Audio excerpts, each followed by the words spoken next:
This is Bullets with AWR Hawkins, a Breitbart.com podcast. Here he is, the host of the podcast, AWR Hawkins.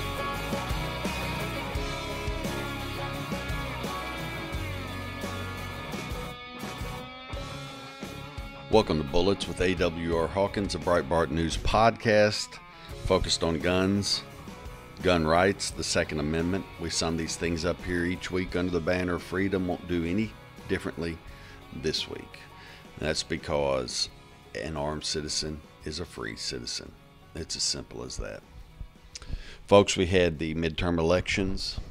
The Republicans held the Senate, which is crucial because that means that President Trump can put forward his Supreme Court nominees the next time there's an opening, and that nominee will just be put through. We gained a couple of seats, which means, and I know they're being contested, the left is trying to steal them in Arizona and in Florida, even as we speak. I don't think they'll fare very well in Florida. I really don't.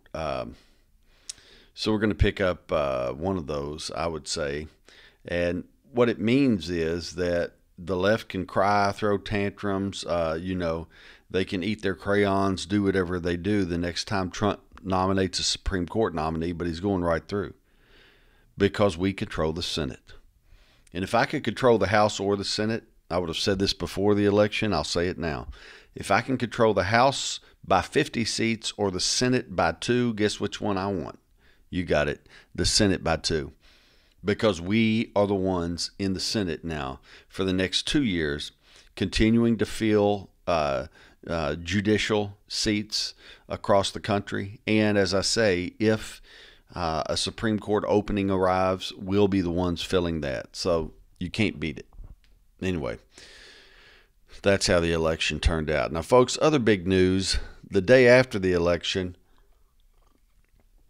we had a shooting in a bar in California, Thousand Oaks, California. The left has once again grabbed this to push gun control. They're back. By the way, they're back. As soon as they found out they won the House, they promised that they were going to push the most aggressive gun control we've ever seen. So anyway, they're back. After 2 years without these people, now we have to deal with them again. But they responded to the Thousand Oaks shooting by pushing gun control, as they tend to do. Here's the problem. I mean this. It's a problem. I've done this for you before, and I don't want to be redundant, but I don't know any other way to do it. California has universal background checks, gun registration laws, red flag laws, which are gun confiscation laws. They require would-be gun buyers to obtain a certificate of gun safety from the state before purchasing a gun. Even after that, they have a 10-day waiting period on gun purchases. They have an assault weapons ban. They have a one handgun a month purchase limit. They raised the legal age for buying firearms to 21. Whether it's a handgun or a long gun, you have to be 21. They have a good cause requirement for the issuance of concealed carry. They ban campus carry. They have gun controls for ammunition purchases. And despite all of this, the shooting occurred. Now, the left, as I say, pushed gun control in response. What they ignored is that this is a gun control failure. This is an utter failure. Those gun controls I just listed, understand this. California has every gun control. On the state level, they have every gun control. The Democrats are pushing on the federal level. And we've said, look, these won't stop a determined attacker, but they push forward anyway. And California's proof that gun control is a failure.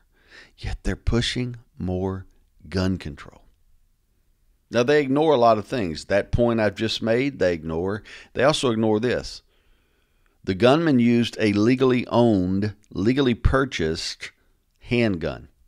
A handgun. Now, folks, he did this because he entered a gun-free zone. This is another gun control in the state of California. In California, any business that serves alcohol for on-site consumption, that business is off limits for concealed carry. That means even if you have a permit, it's off limits. So it is by state mandated a gun-free zone. So when this guy goes in there and opens fire, no one could shoot back. And if you watch the video, which we published at Breitbart, if you watch the video of him moving around in the bar, he stands straight up, he moves, he has no concern because he knows no one's going to shoot at him. And I hate to say it because people hate when people Monday morning quarterback, but it's an observation that must be made. People that videoed him walking around in there, they were hidden behind tables that had been flipped over. If one of those people, two of them would be even better, if they had had a handgun, if California had a reasonable law instead of the laws they have, if they had a law that said, look, you can carry in the bar, you just can't drink. If they had that kind of law, when he came walking through there straight up and proud, knowing no one could shoot at him, they could have put 2 or 3 bullets in him and ended it right there before he killed more people. But see, California is not a logical state. It's not rational. They are always looking for ways to be sure no one is armed. They're not really out to be sure the criminal isn't armed. They want to be sure that no one is armed. And what that does is creates a scenario like we saw at that bar where the criminal, when he decides to break free of those prohibitions, he can be confident that no one will be able to shoot back and he can carry out his designs with no problem. And that's exactly what we saw. Now, embarrassingly enough, Ashton Kutcher, who, you may or may not remember him. He used to be an actor. I don't know what he is now. I think he's just kind of floating around, but he responds to the shooting by begging Ivanka Trump to plead with her dad to push gun control now. Folks, there's no longer any concern of how you look in public. I'm just determined that. Ashton Kutcher, he looks horrible doing this. It makes him look just, please beg your daddy to push gun control now. But that's what he did. That's how he responded to the shooting. And again, the question to him would be the same question I'd ask anybody. California literally has every gun control you can think of. Every one. And more. What gun control would you add? What gun control would Kutcher like Trump to support? Honestly, I'm going to be honest. The only gun control fathomable that could be supported that doesn't exist would be all-out gun confiscation. Now, here's the problem with that. A, well, there are 2 problems. It's not constitutional. B, if you did that, you would create more gun-free zones, and the criminals will always have their guns. They'll always have them. That's a given. And so as you create more gun-free zones, there will be more shootings. And the criminals will walk upright and proud, as this one did, knowing no one could shoot back at them. And they'll kill people in cold blood. So Kutcher is he's out of his mind. Let's just put it that way. No one knows what he's doing, pushing for here or why, but yeah, he's off balance. Don Lemon, the CNN guy, oh my. He responded to the shooting by saying, "Stop pretending the Second Amendment is sacrosanct." Here's what's funny. Lemon goes out of his way to criticize the Second Amendment and how the gun right people don't understand that the Founding Fathers couldn't foresee Glocks and AR-15s and 1911 handguns and so on and so forth.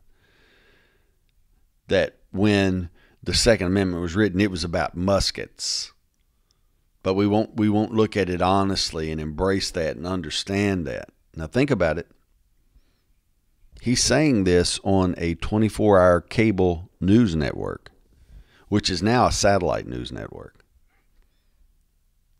The video of him saying it was available on a web-based social media outlet called YouTube. Do you think our founders, when they made the First Amendment, do you think they were thinking about web-based material, about satellite news channels? Do you think they were thinking about the press operating in that way? No. See, here's what Lemon doesn't think about. Lemon wants to criticize the Second Amendment based on the founders' knowledge at that time, but he sure wants to keep the First Amendment valid no matter what means are used to share the left's lies. Sorry, it doesn't work that way. And that's what the left has to understand. All our natural rights are of a cloth. And if you undercut one of the rights in the Bill of Rights, just one, well, then you've undercut them all. If just one of the rights in the Bill of Rights doesn't apply to the people, well, then none of them apply to the people. So I would say to Don Lemon, you might pick and choose your attacks better than the way you chose this one. Fortunately, no one was listening to him. I was listening because I have to. It's part of my job, but no one else was. So he didn't really hurt himself too bad, but he needs to rethink it. He needs to rethink it because his arguments are not congruent. And it's as simple as that. And one other person real quick. Democrat Eric Swalwell, representative. And he's embarrassing. I mean, he is embarrassing, right? He blames the Thousand Oaks shooting on Arizona and Nevada. Why?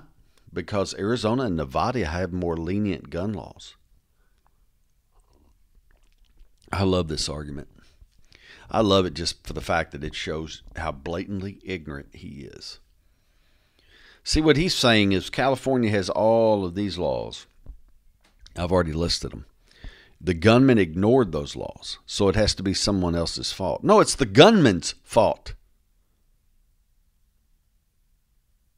See, Swalwell's doing whatever he can to dance around the elephant in the room, and that is this. That gun control does not stop a determined attacker, and that California's laws, they're on the books, they're in words, you can read them, but criminals are not compelled to obey them. They don't want to. California's gun control is impotent. You can't blame Arizona because they're gun-friendly, or Nevada. Your laws failed. California laws failed. Right? That's that. California's speed limit, by the way, is lower than in Arizona's when you drive out of the one state and into the other, down on Interstate 8. So let me ask, if you drive into California and you speed on Interstate 8, is that Arizona's fault? Same kind of argument. I'm just showing how irrational it is. It's the speeder's fault because the speeder ignored the law. It's that easy. Folks, we had a weird event this week. We had a bunch of Antifa protesters that went to Tucker Carlson's house and screamed at him from outside and marched and protested. They kicked in his door, it appears, kicked it hard enough to break it on his front door. And James Woods, the actor, responded to this and made clear that if someone would bang on his door in that way, it would be a death wish. No joke. I loved it. I loved it because what James Woods did by saying these things is that he reaffirmed the clear knowledge of our right to self-defense. Here's what Woods said. He said, the attacker who would break down my door would do so during the final 5 seconds of his life. Let me read it again. The attacker who would break down my door would do so during the final 5 seconds of his life. All right. Let me read how I close this article out. I'm just going to read. I'm going to be quoting myself, to be honest with you, but I'm not going to put it in quotation marks. But I just want to read these 2 or 3 sentences to you, because I do believe these people on the left, these animals who are protesting homes and such, they have no knowledge of what I'm about to read to you. They really don't. Here we go. Numerous states have a law called Castle Doctrine, which protect a citizen's right to use lethal force when they feel their lives or the lives of their families are in danger while inside their homes. Activists who kick in doors or otherwise give the impression that they are trying to make entry into someone's home are playing with fire. It's really that simple. I'm not inviting somebody to shoot someone. I'm not saying, man, I hope it happens. I'm saying it's inevitable. If these mobs are going to shift to a protest that involves kicking in front doors, somebody's fixing to get killed. And guess what? The homeowner who does it, if he felt his or her life was in danger at the time, if they live in a state that has a castle doctrine, well, that's that. That's that. They'll kill one of the members of the mob on a Monday night, and on Tuesday morning they'll go to Walmart just like they plan to. Or they'll go to wherever they meet their friends for breakfast or whatever they do. They won't get prosecuted. And I do not think the left understands this. I don't think they understand the way the rule of law works in America, and perhaps that's because they're so anti-rule of law. I'm not sure. But it's something they need to come to grips with. Folks, one other point I want to make before we take our first break. You know, we've been told that Americans are motivated by gun control like nothing else, right? Every Democrat that gets a chance to talk tells us American people, by and large, want more gun control. They want stricter gun control. A pure majority of Americans want this gun control and that gun control and gun control and gun control. Gun control, gun control, gun control, gun control, gun control, gun control, gun control. Well, CBS News published exit polls from the midterm elections. Now think about what I'm going to say. Only 11% of voters were motivated by gun policy. Kind of sucked the air out of the room when I said it, didn't it? Only 11% of voters, so one in 10, were motivated by gun policy. It's all a lie, folks. I'm not calling the CBS report a lie. I'm calling Gabby Gifford's group, Brady, the Brady campaign to reduce gun violence, Mike Bloomberg's groups, Moms Demand in every town. It's all a lie. They try to tell us how people just can't wait to have some more gun control. 11% of voters were motivated by gun policy. 11. Folks, it's just all a lie. Now, this explains, though, why Claire McCaskill, Joe Donnelly, and Heidi Heitkamp up in North Dakota lost. Because they were all pro-gun control, and guess what? It's not where the concern is. So they got replaced by people. Mike Braun replaced Joe Donnelly. Josh Hawley replaced Claire McCaskill. Kevin Kramer will replace Heidi Heitkamp. These three replacements are NRA-endorsed pro-Second Amendment candidates. And they won. And in most cases, they won big. And why? People aren't interested in gun control. Is not a number one issue for anybody. Well, I can't say that. It could be for 1 out of 10 people. It could be. We don't know that it's their number one, but it could be for 1 out of 10 people. This is reality, folks. The issues that really concerned Americans, that really concerned voters, I should say, that's what's important because we're talking about an election. Healthcare, immigration, the economy. Those were the three tops. Healthcare, immigration, the economy. Folks, gun control is not a winner. It's just not. You're listening to Bullets with AWR Hawkins. We're going to be back right after this. Breitbart News Daily with Alex Marlow.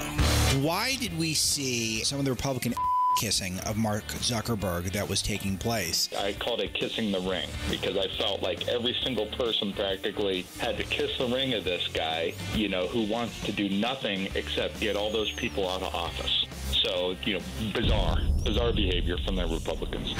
Breitbart News Daily, weekdays at 6 a.m. Eastern on SiriusXM Patriot 125. This is Bullets with AWR Hawkins, a Breitbart.com podcast. Here once again is AWR Hawkins.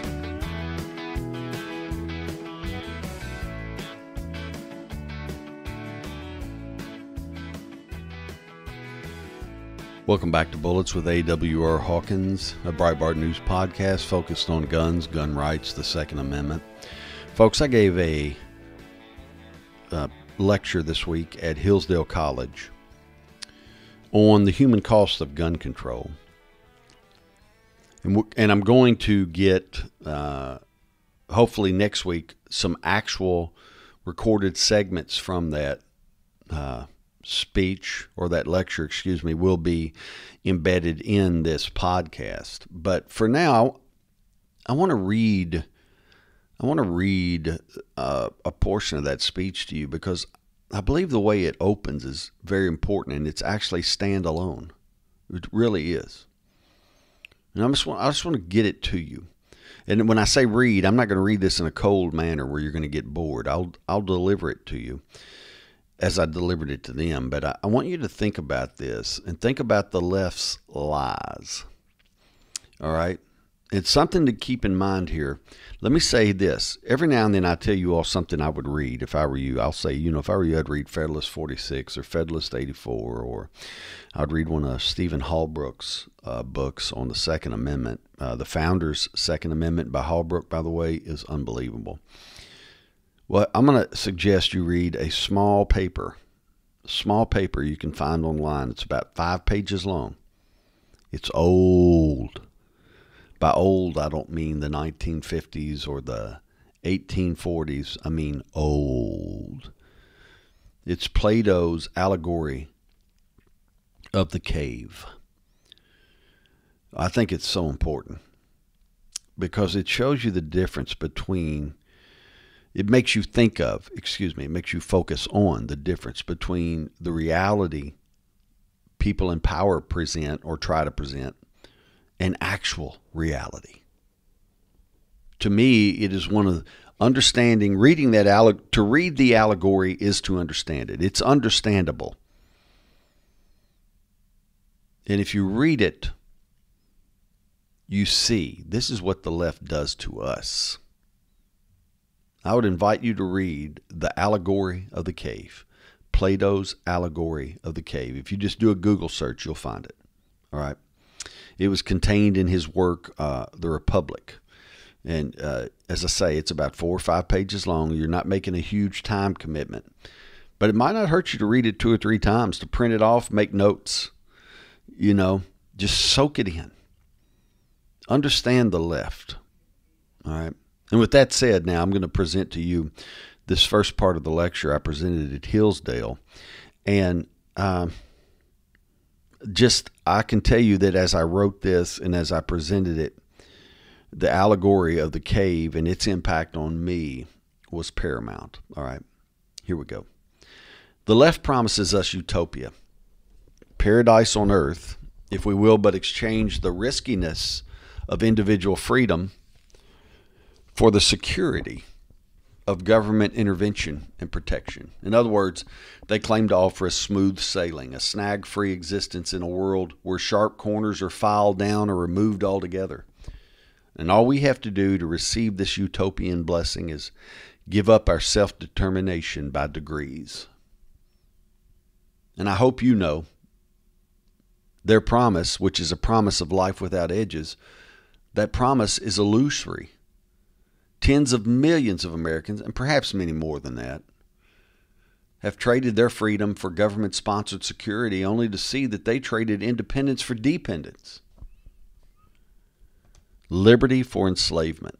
You see, the lure of leftism is the presentation of an alternative reality, one in which enduring norms and a mental paradigm based on the metaphysical are exchanged in whole or in part for a world tuned to individual taste by a bureaucrat or a team of bureaucrats in a city far away, or by an academician, or by an establishment media talking head, or by a charismatic politician who has an agenda that runs 100% counter to that of our founding fathers. This is the world in which we live, and it is in large part a battle between reality and fantasy, between those who confirm conform themselves, to the objective, and those who seek to conform the objective to themselves. Now think about that. That's again why I mentioned to you all the allegory of the cave. We live in a world where there is a battle between those who conform themselves to the objective, to the real, and those who seek to conform the objective to themselves. And the latter is most done, that is, trying to conform the objective to themselves, that is most done for the purpose of gaining power. The late Charlton Heston saw these things developing in the 1990s. I'm sure many of you did. I did. I'm old enough to have remembered it. In the 1990s, they would constantly reference the culture war. And they could see the coming tear in America's fabric. That battle, the battle lines were forming. And this is what Heston wrote. We are once again engaged in a great civil war, but this time it's not a war that divides us north from south or black from white. Rather, it's a cultural war. And to lose this war is to be stripped of our most basic birthright. In other words, Heston is saying, look,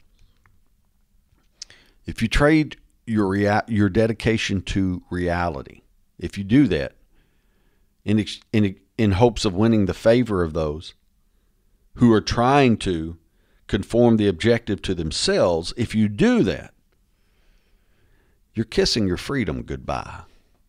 That's the basic birthright he references. That's important to understand. The left tries to lure us into this via the promises of utopia. But they don't always make those promises directly. Instead, they promise it via regulations, which they advertise as, saving the planet or bringing equity to what they would describe as an otherwise unequal distribution of wealth, or keeping us safe in our workplaces, schools, churches, and streets. And gun control is one of the key regulations they push to keep us safe, right? And as with all other aspects of the promised utopia, we have to give up something in order to receive the blessings our gun controllers promise. For example, in gun-free zones, we give up our ability to bear arms for self-defense.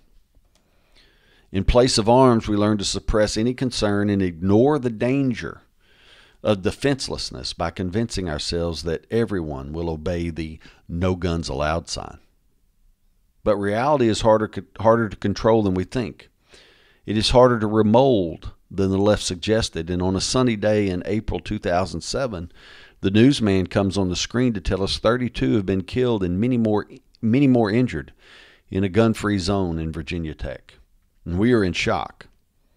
But we quickly rein in our shock. We find ourselves sitting in gun-free churches and movie theaters and schools without concern again. Then the news channel breaks through and 12 people are gunned down in a gun-free movie theater in Aurora, Colorado. We're more shocked this time than we were the first time. But we rein in our shock. We return to our gun-free churches and schools and workplaces. And then the newsman breaks in again. He tells us 26 have been shot and killed in the gun-free zone at Sandy Hook Elementary. We overcome, though. We fluff up our alternative reality like a pillow, then set back down as if we have nothing to fear. And the newsman comes over the airwaves, 49 shot and killed in the gun-free zone at Orlando Pulse. Soon thereafter, the newsman tells us 26 were shot and killed in the gun-free church in Sutherland Springs, Texas. And so it goes. And reality refuses to be tamed. We pay an existential price again and again and again. And that brings me to this crucial point. And I've made it to you all before on this podcast, but I'm making it again now. Gun control is not a suitable substitute for freedom.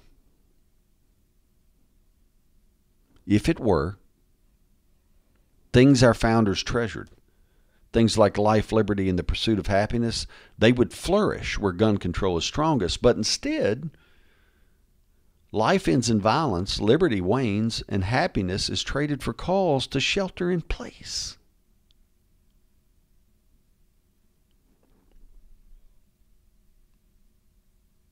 We have to understand freedom is paramount. We were born to be free, and our hearts yearn to be so. And because we were created with this yearning, it is of a higher order. In other words, the hunger for freedom is not a hunger that can be satisfied by a man-made substitute. Just not. For this reason, attempts to hedge off gun-free zones often end in death, as I've just illustrated. For such zones and such controls place man in an unnatural condition of defenselessness. Please grasp that. Let me say it again. When you put man in a gun-free zone, the law-abiding man, you have placed him in the unnatural condition of defenselessness. So you are forcing him to take part in the left's attempt to remake reality. The left's attempt to conform the objective to their agenda. You think of the words of the Christian thinker, Ravi Zacharias. He said, God created us in his image, and since that time we have sought to return the favor.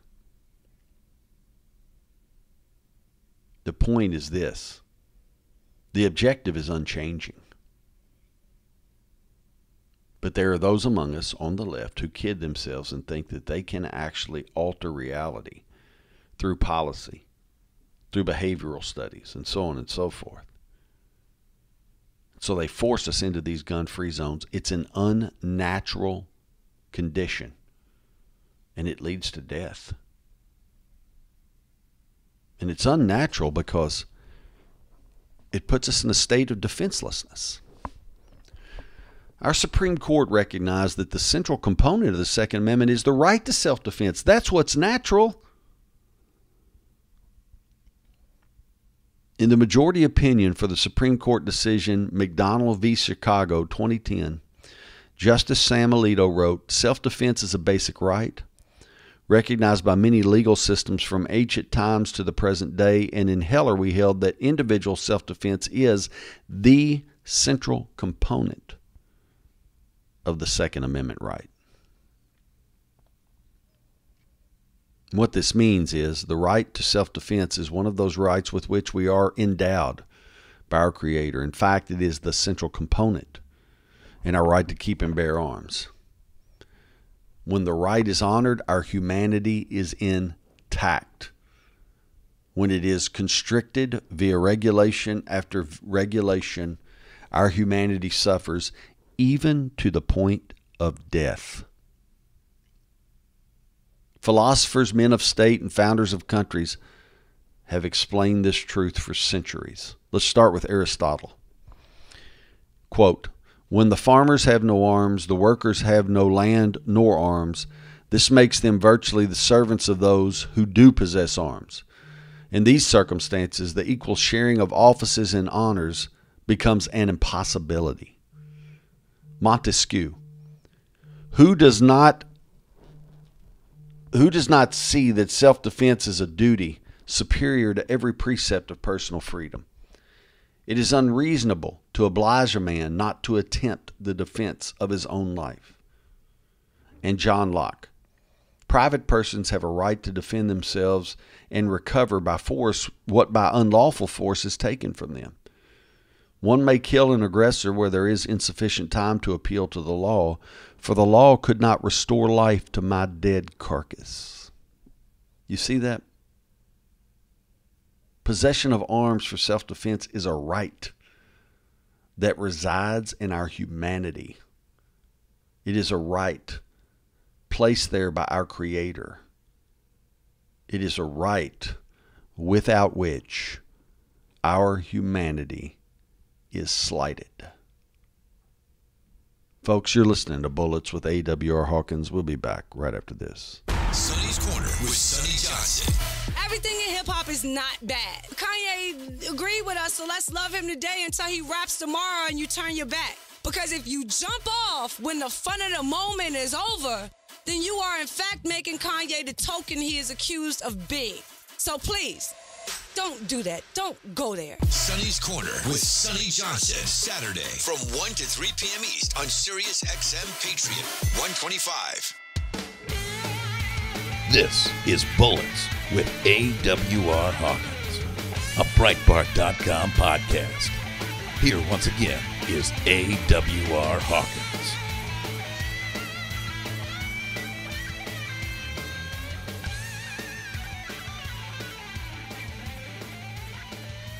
Folks, I read that to you because I wanted you to think. You know, gun control certainly leads to death. There's no, I mean, that's a presupposition I make in any talk I give, but I don't make it because I have special insight. I make it because it's common knowledge. It leads to death. But the thing we miss so often is before it leads to death, before that even happens, our humanity suffers. Because gun control cuts at the very fabric of our being. We have to understand that the right to keep and bear arms is a right with which we are endowed. It is intertwined into the very fabric of our humanity.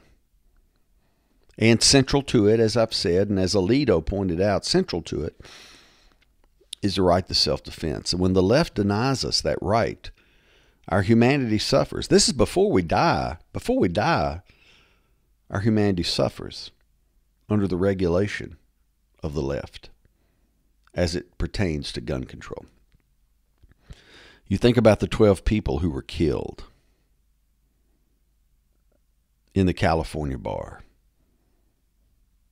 Not just the 12, but everyone who was there, who had to flee, break out windows and climb out windows and jump out windows and kick open doors and jump out doors. Everything they had to do, the way they had to conduct themselves, their humanity suffered because their right, their God-given right to self-defense was denied them by the state. So before the 12 were even killed, the whole of them, every patron in there, their humanity suffered via the restrictions from the left. That's my point. Gun control hurts us from the go, period. First we suffer, then we die. That's my point to you. That was my point at Hillsdale. Gun control is a killer, folks. It's a killer. Folks, I want to bring you a story. You know, I love to talk about the Second Amendment in action. Boy, did we have a great one this week. We had an armed citizen who was in his home in Missouri, and he says he heard blood-curdling screams. And so he looks out his window, and when he looks out his window, he can tell it's coming from a car. He grabs his 9mm. He takes off running outside. He gets down to the car, which is stopped at a red light. And the scene, you just have to imagine it. A mother of 3 is in a front seat. Her 3 kids are in the back seat. And the father of those 3 kids, who is driving, is pulling on that mother's clothes, trying to get her back in the car. She's trying to escape.